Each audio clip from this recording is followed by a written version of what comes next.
നമസ്കാരം, എല്ലാവർക്കും സ്വാഗതം. ഇൻഫോർമേറ്റീവായ പുതിയ ഒരു വീഡിയോയിലേക്ക്. കേന്ദ്ര സർക്കാരിന്റെ പുതിയ പദ്ധതി പ്രകാരം എല്ലാ മാസവും 3000 രൂപ പെൻഷനായി നിങ്ങളുടെ അക്കൗണ്ടുകളിൽ ലഭ്യമാകും. 2000 രൂപ ക്ഷേമ പെൻഷനെ കാത്തിരിക്കേണ്ടതില്ല.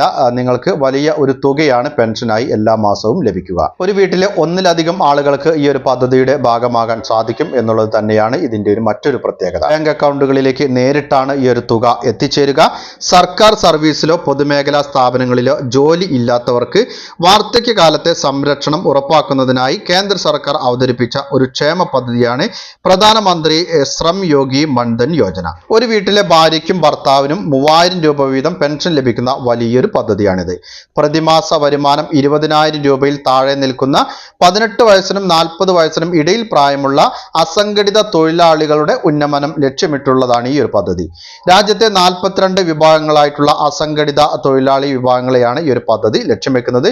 പ്രധാനമായും റിക്ഷ വലിക്കുന്നവർ, അതുപോലെ തന്നെ ചുമട്ട് തൊഴിലാളികൾ, തെരുവ് കച്ചവടക്കാർ, ദിവസവേതനത്തിന് ജോലിയെടുക്കുന്നവർ, ഡ്രൈവർമാർ, വഴിയോര കച്ചവടക്കാർ, സ്വയം തൊഴിൽ, വീട്ടുജോലി, കൃഷിപ്പണി എന്നിങ്ങനെ അസംഘടിത മേഖലയിൽ തൊഴിലെടുക്കുന്നവർക്ക് ഈ ഒരു പദ്ധതിയിലേക്ക് അപേക്ഷകൾ നൽകാവുന്നതാണ്. ആദായ നികുതി അടക്കുന്നവർക്ക് അപേക്ഷിക്കാൻ സാധിക്കില്ല. 60 വയസ്സ് കഴിഞ്ഞാൽ പദ്ധതിയിൽ അംഗമായവർക്കെല്ലാം തന്നെ മാസം 3000 രൂപ വീതം പെൻഷനായി ലഭിക്കും. പദ്ധതിയിൽ അംഗമാവുന്നതിന് കൂടുതൽ മാനദണ്ഡങ്ങളൊന്നുമില്ല എന്നുള്ളതാണ് ഇതിന്റെ ഒരു പ്രത്യേകത. അസംഘടിത മേഖലയിൽ ജോലി ചെയ്യുന്ന എല്ലാവർക്കും അംഗമാവാൻ സാധിക്കും. CSC സെന്ററുകൾ വഴി അപേക്ഷ നൽകാം. Aadhaar card, SB account, mobile number എന്നിവയാണ് പദ്ധതിയിൽ അംഗമാവാൻ വേണ്ട രേഖകൾ. APL BPL വ്യത്യാസമില്ലാതെ പദ്ധതിയിൽ ചേരാം. മാസ വരുമാനം 20,000 രൂപയിൽ കൂടാൻ പാടില്ല എന്നുള്ളത് പ്രത്യേകം ശ്രദ്ധിക്കണം. അതായത് വരുമാനം കുറഞ്ഞ സാധാരണക്കാരെ ഉദ്ദേശിച്ചുള്ള ഒരു പദ്ധതിയാണിത്. NPS പെൻഷൻ പദ്ധതി, EPF, അതുപോലെ തന്നെ ESIC ഇവയിലൊന്നും അംഗമല്ലാത്ത ആളുകൾക്കാണ് ഈ ഒരു പദ്ധതിയുടെ ആനുകൂല്യം ലഭിക്കുന്നത്. തൊഴിലാളികൾ ഈ ഒരു പദ്ധതിയിൽ ചേരുന്ന സമയത്ത് അവരുടെ പ്രായത്തിനനുസരിച്ച് 55 രൂപ മുതൽ 200 രൂപ വരെയാണ് പ്രതിമാസം ഈ ഒരു പദ്ധതിയിലേക്ക് നിക്ഷേപിക്കേണ്ട തുക. കോൺട്രിബ്യൂട്ടറി പെൻഷൻ പദ്ധതി ആയതിനാൽ കേന്ദ്ര സർക്കാരും സമാനമായ തുക നിക്ഷേപിക്കും. 18 വയസ്സിലാണ് പദ്ധതിയിൽ ചേരുന്നതെങ്കിൽ 55 രൂപയാണ് പ്രതിമാസം നിക്ഷേപിക്കേണ്ടത്. ഇനി 29ാമത്തെ വയസ്സിലാണ് ചേരുന്നതെങ്കിൽ 100 രൂപ പ്രതിമാസം നിക്ഷേപിക്കണം. ഇനി 40ാം വയസ്സിലാണ് പദ്ധതിയിൽ ചേരുന്നതെങ്കിൽ മാസം 200 രൂപയാണ് അടയ്ക്കേണ്ടത്. ചേരുന്ന വ്യക്തിയുടെ പ്രായത്തിനനുസരിച്ച് അംശാദായത്തിൽ വ്യത്യാസം വരും. ഏറ്റവും കുറഞ്ഞ തുക 55 രൂപയും കൂടിയ തുക 200 രൂപയുമാണ്. 60 വയസ്സിന് ശേഷമാണ് പെൻഷൻ ലഭിച്ചു തുടങ്ങുക. തുക അടച്ചുകൊണ്ടിരിക്കുമ്പോൾ ഗുണഭോക്താവ് മരണപ്പെടുകയാണെങ്കിൽ ജീവിത പങ്കാളിക്ക് ഈ ഒരു പദ്ധതി തുടർന്ന് കൊണ്ടുപോകാൻ സാധിക്കും. ഇനി 10 വർഷത്തിനകം പദ്ധതിയിൽ നിന്ന് പിന്മാറണം എന്നുണ്ടെങ്കിൽ അവസരവുമുണ്ട്.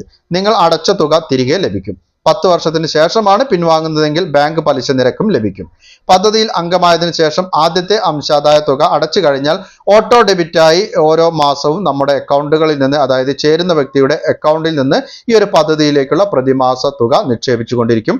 പദ്ധതിയിൽ അംഗമാവാൻ CSC സെന്ററുകൾ വഴിയോ ജനസേവാ കേന്ദ്രങ്ങൾ മുഖേനയോ ഓൺലൈനായി അപേക്ഷകൾ നൽകാവുന്നതാണ്. അപ്പൊ തീർച്ചയായും അസംഘടിത മേഖലയിൽ തൊഴിലെടുക്കുന്ന ആളുകൾ, അതായത് സർക്കാർ മേഖലയിലല്ലാത്ത നിരവധി അസംഘടിത മേഖലയിൽ തൊഴിലെടുക്കുന്ന ആളുകൾ നമ്മുടെ രാജ്യത്തുണ്ട്.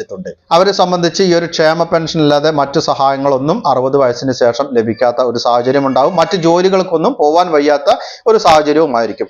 അങ്ങനെയുള്ള ആ ഒരു സമയത്ത് ഒരു നിശ്ചിത തുക പെൻഷനായി ലഭിക്കുക എന്ന് പറഞ്ഞാൽ വളരെയധികം ആശ്വാസകരമായിരിക്കും. ആ ഒരു സമയത്ത് പെൻഷനെ കുറിച്ച് ചിന്തിച്ചാൽ പോരാ, നമ്മുടെ ആരോഗ്യമുള്ള സമയത്ത്, ജോലി എടുക്കുന്ന സമയത്ത് ഇതിനെക്കുറിച്ച് ചിന്തിക്കുകയാണെങ്കിൽ നിങ്ങൾക്ക് ഈ ഒരു പെൻഷൻ പദ്ധതിയിൽ ഒരു ചെറിയ തുക നിക്ഷേപിച്ചാൽ തന്നെ 60 വയസ്സിന് ശേഷം നിങ്ങൾക്ക് ഈ പറഞ്ഞ തുക ലഭിച്ചു തുടങ്ങുന്നതാണ്.